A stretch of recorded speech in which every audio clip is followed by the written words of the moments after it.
அக்கா, என்னம்மா? உங்ககிட்ட கொஞ்சம் பேசணும். சொல்லுமா, என்ன பேசணும்? என்னாச்சுக்கா உங்களுக்கு?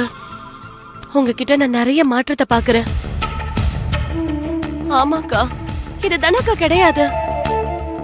தனாக்காவை நான் கொஞ்ச நாள் பார்த்திருந்தாலும் அவங்கள பத்தி எனக்கு நல்லா தெரியும். ஏதோ ஒரு கோவம் உங்க மனசுக்குள்ள ரொம்ப ஆழமா இருக்கு. அத வெறுப்பா இப்படி காமிச்சிட்டு இருக்கீங்க.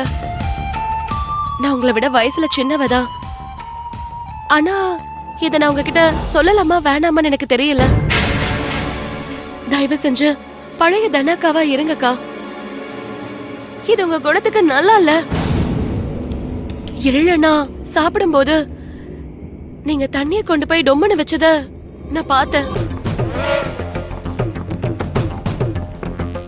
பாவம்க்கா, அவர் முழுசா கூட சாப்பிடல, பாதியிலேயே எழுந்து போயிட்டாரு. வேண்டாம்க்கா, உங்களுக்கு யார் மேல என்ன கோவம் இருந்தாலும் அதை என்கிட்ட ஷேர் பண்ணுங்க. இந்த குடும்பத்துல இருக்க எல்லாரும் ஒருத்தர் மேல ஒருத்தர் அன்பாவோ பாசமாவோ இருக்காங்க. எழிலண்ணாவோ கையலண்ணியும் உங்க மேல பாசத்தை தாண்டி மரியாதையும் வச்சிருக்காங்க. நீங்க இப்படி அவர்கிட்ட நடந்துக்கும் போது அவர் மனசு கஷ்டப்படும்ல. நான் சொல்றத நீங்க புரிஞ்சுப்பீங்கன்னு நினைக்கிறேன்க்கா.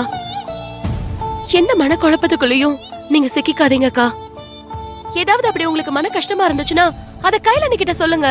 போது, நிறுத்துறியா? என்ன எனக்கு நீ வந்து அட்வைஸ் பண்ணிட்டு இருக்க? இத பார், நீ இந்த வீட்டுக்கு இப்பதான் வாழ வந்திருக்க. நான் இந்த வீட்ல ரொம்ப வருஷமா மருமகளா வாழ்ந்துட்டு இருக்கேன். நேத்து வந்து நீ எல்லாம் எனக்கு அட்வைஸ் பண்ணிட்டு இருக்காது, அது எனக்கு பிடிக்காது.